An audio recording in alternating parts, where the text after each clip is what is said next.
oh, how the tables have turned for Alexis. Last week, she talked about how Koshiea is the one that's being inappropriate with these men, and the reason why they're being inappropriate with her is because Koshiea is being out of pocket. And what are you doing? Are you flirting with all these men? And look at you, Alexis, you over there minding your business and doing literally minding your business, and this man put you in the most awkward, the most uncomfortable position. Girl, this has nothing to do with what you do, girl, and everything about these men. They are unhinged, and all they know how to do is relate to women sexually. Please, girl. Hey, anyway, hey, y'all. We're here and back for another episode of Ready to Love. This is season 9, episode 5. My name is Belle. This is the Belle Perspective. If you're new to my channel, I talk about reality TV, books, movies, all kinds of things. I got an opinion on pretty much everything. So check out my content. And if you're interested, go ahead and subscribe. If you're returning, hey girl, hey person, hey, because we're affirming over here. You already know the drill. Get down in the comments. Let me know what you think about the episode. And don't forget to like this video before you leave. Let's get into the review.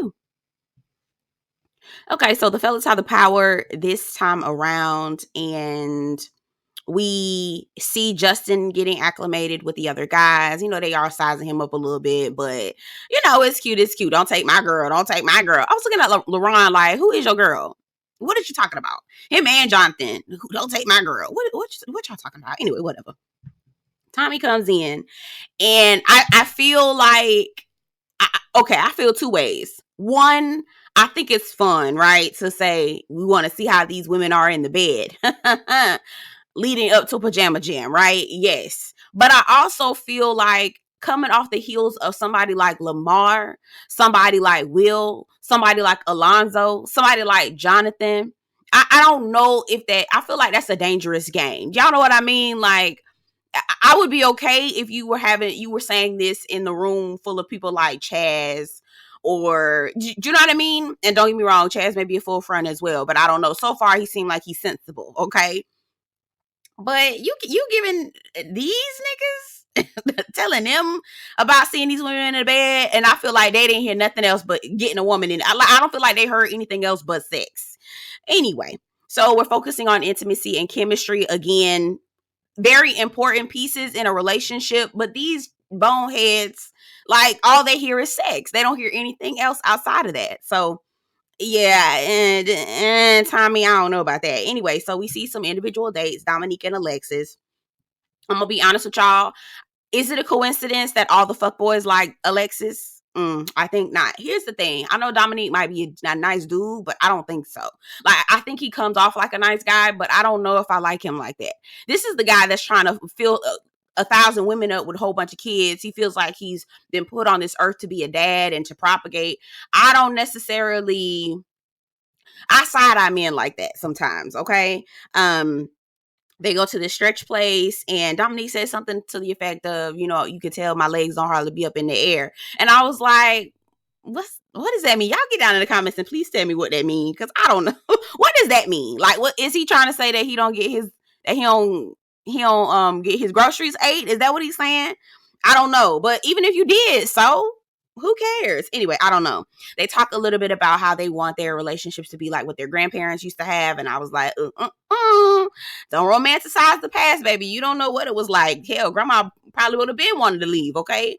And we know how granddaddy, some people granddaddy, I know my granddaddy, child, my great granddaddy especially. I had families on the other side of town, child. Anyway, we see Vanessa and Laron. Now, who in the hell picked paddleboard yoga? Now, I'm a yoga girly. I do yoga. I love yoga. It is so fun and it gets me stretched. But on a paddleboard, no, boo. And baby, Laron,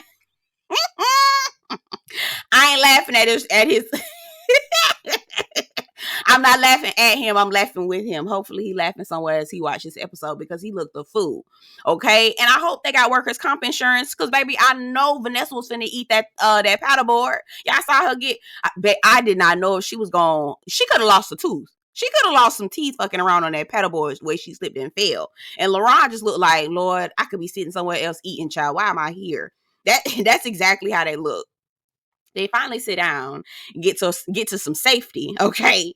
And he says that, you know, I feel like there's been this negative connotation about me being a party boy. And that's Vanessa bringing up, I'm hearing you're a party boy. I'm hearing you, you go out all the time. And he was like, well, I live alone. I don't have any kids. I work from home. So I don't want to be a hermit. I go out. I have a good time. He was like, but that people are taking that out of context. And I was like, Laron, you were the one that said you in the street.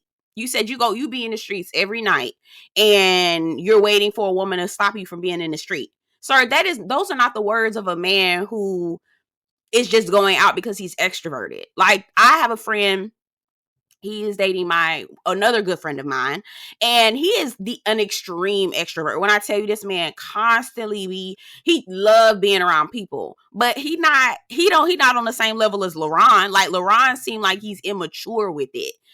Y'all get what I'm saying? Like, okay, there's nothing wrong with being an introvert. He looked like he just be in the street, if that makes sense. I can't explain it. Anyway, again, that's what you led with, Laron. And so because you led with that, you're feeling the consequences of it. We go back to Alexis and Dominique, and Dominique says something that made me go, Alexis, you need to be paying attention to this, but she's so much of a pick-me child. She don't, I know this not going to pick up. She not going to pick up on it. She'll take whatever a man say as gospel. Dominique says that he is not a words of affirmation type of person. He doesn't say, I love you. He doesn't do all those things. He just does action. I said, that is not healthy. Let me tell you something. Don't let these people have you believing that only one person like you only like one thing out of the, quote unquote words of affirmation. Okay. I feel like we've created like a binary library of love, if that makes any sense. Like, these are the only 5 categories that people can use to express their love, and only one category per person. Like, I just think that is so binary. And I think that there are multiple ways to express your love and affection for someone, and people need all 5 of them all at one time. Like, you need words of affirmation, you need physical touch, you need gift giving, you need quality time. Everyone needs all of those things. No matter what they say, they need it. Okay. And so for this guy to say that I don't tell people I love them, I just show action. Like, no. You want 10 kids, but you're not going to tell none of your kids that you love them? No, sir. Mm-mm. No, thank you. Then he said something to her about her having good traits of being a mother. I was just like, he is too fixated on being a parent for me. And I wonder what those gender roles look like. He seems like the type of person who will want to get you pregnant 1,000 times and then be like, those are your kids. Those are your kids that you need to be running behind. And he, I'm paying the rent and doing the things. How are you holding up? Right? That's just, Dominique just give me that, y'all. Anyway, maybe I might be a negative Nancy, but that's what I'm picking up from him. Okay, so we get to the Pajama Jam, and I'm here for Coco, baby. I told y'all I liked her from the jump. If y'all rewind, okay, go back to my very first video of this new season. I said I like Coco. Now, I do believe she was going to embarrass me, but you know what? She ain't even embarrassed me, so I might low-key be able to go up for her, okay? Now, she says that I'm ready for conversations. I know that there's been a lot of tension and a lot of drama going on. I'm ready for conversations, especially the ones with smoke. I said, I know that's motherfucking right, bitch. Okay. Yes. I like Coco, baby. Koshiea. Okay. Yes. Anyway, again, y'all, is it a coincidence that all the fuck boys like Alexis, y'all? Okay. Anyway, so we see Jonathan and Alexis, they're sitting down as everybody's come in with, their pajamas on, looking cute or whatever. Chaz did look like he was dressed to go play ball, for real. Alexis says she wants to see the other side of Jonathan because he always seems like he's kind of like turned down and he real chill. I said, ooh, girl, you about to see. I said, you want to see the other side of Jonathan? Girl, you about to. Okay, you about to, girl. Be careful what you ask for, mama. Anyway, Jonathan says he's a wild boy. I said, I know you are. Anyway, we see Mika and Dominique. And I honestly do not understand why we do this to ourselves. Dominique wants a gaggle of kids. Mika says she don't want no more. Dominique says, I'm going to still talk to her so I can peel back layers. Nigga. If this was not the time to walk away, walk away, sir. Walk away, okay? Just like Lamar did. And ain't no shout out to Lamar or nothing like that. But I'm just saying, Lamar knew to get up and go because Mika wasn't what he wanted, okay? Yeah. Move along, sir. Move long. All right, we get Laron tore up over Koshiea child. Now, I ain't gonna hold you. Koshiea was having a good time. She was talking to the men. She was flirting. She was doing her thing. She was just enjoying the process. Like, when do you ever get an opportunity to entertain this many people all at once, right? So she was taking the opportunity to really truly enjoy the process, and I'm not mad at it. I'm really not, right? Child, Laron was tight, baby. When I tell you tight, child, y'all heard my New York slang. Laron tight. Anyway, Laron was real tight, child. He looking at Koshiea like, I talk to her every day for long hours, and here she is over here talking to all these other dudes. What's she trying to do? Play me? What's going on? I don't like that. I don't like that. I'm like, Laron, this is a process. And you were just talking to Maya. What is your problem, boy? Go sit down. He really is a child. He's very immature. Okay, so they show pictures of them having a good time, taking pictures at the photo booth. You do see that, is it Patrice? Patrice and Alonzo really do like each other. They have such a fun connection. They're having a good time over in the corner dancing. It's really cute watching them. Y'all, there were some cute, viable couples to me. And I'm like, damn, here we go. We've got some cute, viable couples, and people are going to get voted off. And I hate to see it. I really do. Okay. So here go Will. Will is the boy that was sleeping on the floor with the fake chain on. Okay. He also didn't have on any pajamas. He looked like he was about to go play basketball as well.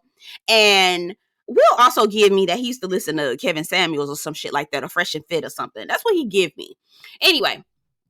So Will is like, I'm trying to see who the ops are, telling people I'm sleeping on the floor. He going around on a mission. He finally finds that it's Patrice. And Patrice was like, boy, you said you was sleeping on the floor. Period. I heard what I heard. You said what you said, and that's it. That's all. Don't play with me. That's what I said, and that's what you said, and that's what I heard. Okay? And he like, no, because I don't do all that because I got money. I got millions. When he started saying that, I said, oh, no, nigga, you broke. Nah, nigga, you broke. You's broke. Yes, you are.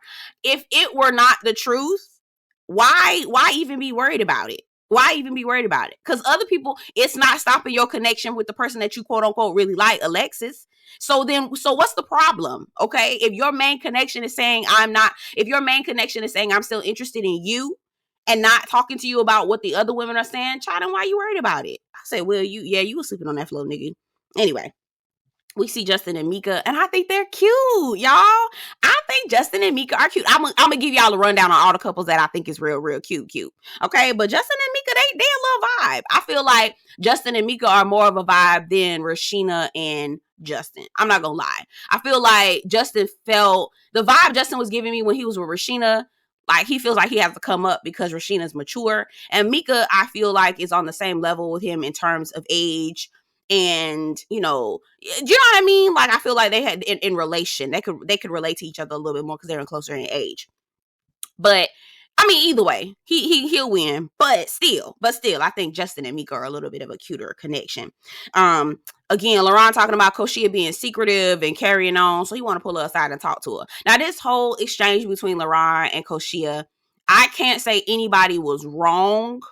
I will say, I can't say anybody was wrong or right, but I will say that both of them did no-nos and both of them did, okay, like, y'all can really work through this. So I'm not going to go back and forth with exactly what was said, but Laron basically was like, what's going on? You all in all these men's face. I thought I was your boo. What's going on? Being really childish and immature. Koshiea is telling him, listen, I'm trying to enjoy this process. I'm not stopping you from doing what you're doing. Maya comes up and says, oh, Laron is a party boy. He party, Wednesday to Sunday, all this other stuff. Laron to get up to go and tell her to be quiet. And the way he does it is kind of like intimate and all close up and stuff.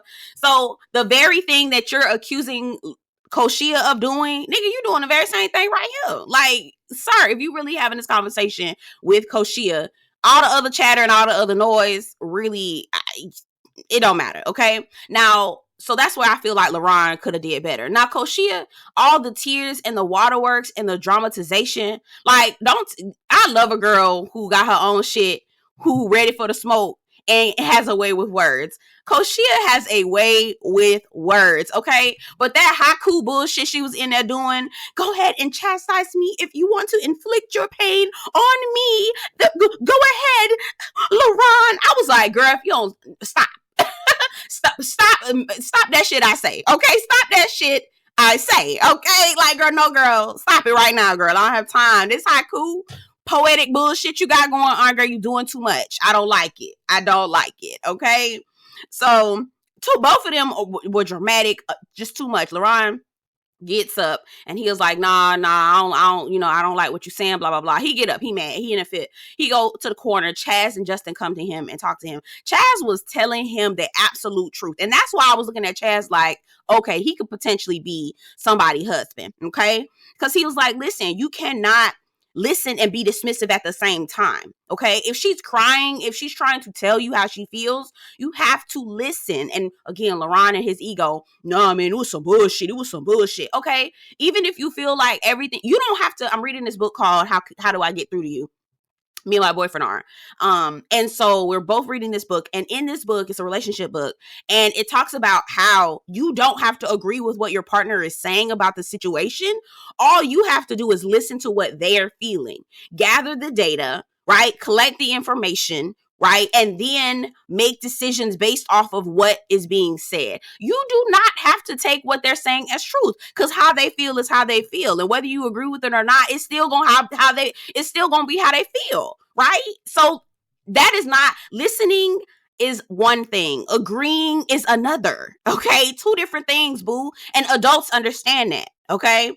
And Chaz was like, listen, I used to do this all the time. I would be so dismissive. Oh, it's her time of the month. Oh, she don't, da. And that's what kept me single. And I was like, come on, Chaz, tell him, do you want to be with a woman or not? Do you want a woman or not? If you don't want a woman, then you can keep on going on with what you're doing right here, because you see you over here by your damn self, ain't you?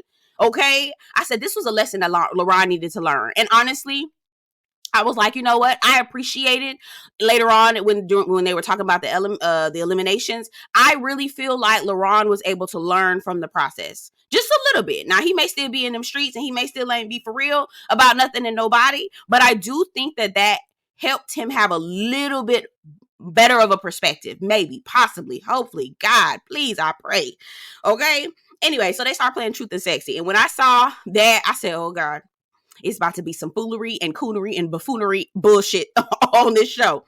All right, so Patrice says she always chooses truth because she ain't trying to do anything unusual. I said, I know this motherfucking right. Chaz pulls her aside, asks her who the sexiest man. She says, obviously, it's Chaz. And she said something to the effect of, I know men recognize too. And I was like, who else recognized that Chaz may be sexy? That's a whole nother conversation we need to talk about, child. Do you have names? Inquiring minds want to know. Inquiring minds want to know. Okay, girl, please do tell, mama.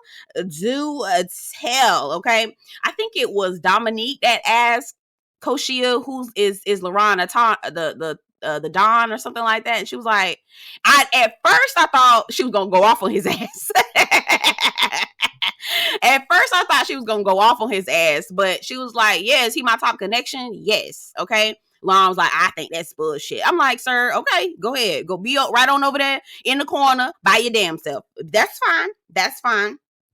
Maya, they asked her to twerk on the least connection, and it was Justin. They over there licking feet, child. Ugh, yuck. Jonathan had to say something. Will ain't lick Alexis' feet. He just kissed his hand and put his hand on the foot. That ain't we got to make it a little bit more raunchy.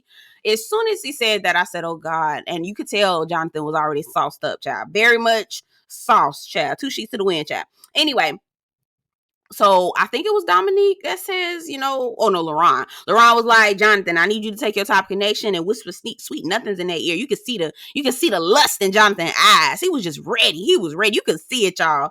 He go in there, pull Alexis, child. I said, oh wow. He pulls Alexis in this very uncomfortable. Like, even the men were looking down like, okay. Like, okay. This real, yeah, okay. Yikes. It was very uncomfortable looking. Cringy. Like, I am so glad cameras be here. I'm so glad cameras are in the area or are available for these people, because I'm scared for some of these women. I really am. Okay. Alexis is saying, "Oh my God, it's a lot. Can we get up? Can somebody pull me off?" It took like 3 or 4 people to pull her up off of him. She was so uncomfortable. You could tell she was embarrassed. She was kind of huddled up. She looked like her agency had been violated. Like, come on, right? And Alonzo in the confessional was like, "Did y'all not learn from me about delivery? Are y'all not learning from me?" And I was like, "Well, I'm glad he learned something." Shout out to Alonzo with that bonnet on, child. I'm not mad at a bonnet, child. I am not mad at a bonnet. Okay, I got mine on right now, child. Anyway. So they get to talking about the Tommy comes in, breaks up a lot of the awkward tension, because this is just as Alexis got pulled off of Jonathan. So the men have to talk about elimination. Men got to talk about who's on top, who's on the bottom. So here are the couples that I think that are like super cute, and I feel, wish, and hope and pray that they are able to get together. But this is Ready to Love, and that's not how this works. Okay, so it's Justin and Mika, it's Laron and Koshia, it's William and Maya, it's Alonzo and Patrice, it's Chaz and Vanessa. I like all of those. I think those are some viable matches. Y'all get down in the comments and tell me what y'all think. The rest of them niggas that I didn't mention can take their ass home, okay? They can go the fuck home. All right, so the guys are talking about who is ready, who isn't ready, all the things. They mentioned Mika, Vanessa, Alexis, Koshiea. You knew Koshiea was going to be in the bottom, child. Them niggas do not like her, especially the fuck boys. And they'd allowed us in the elimination process. So we have 2 women that are down to the bottom, and it's Koshiea and it is Mika. And I feel like Koshiea and Mika are friends, and because they are friends, Will don't like them, okay? And so he is taking his frustration out on the 2 of them, because I remember when in the last episode, Koshiea and Mika said a little bit of something to Alexis when they were having an exchange back and forth, and Mika went back to comfort Koshiea in the corner. So I'm like, I know Koshiea and Mika are friends, and I think that because they're friends, Will raggedy ass is trying to pull them to the bottom. But anyway, we'll see. It was a cliffhanger, y'all. I was like, this did not need to be no cliffhanger. Anyway, I always do that, so I'm not gonna complain. But get down in the comments, let me know what you think about the episode. Don't forget to like this video before you leave, and I'll see you guys in the next one. Take care.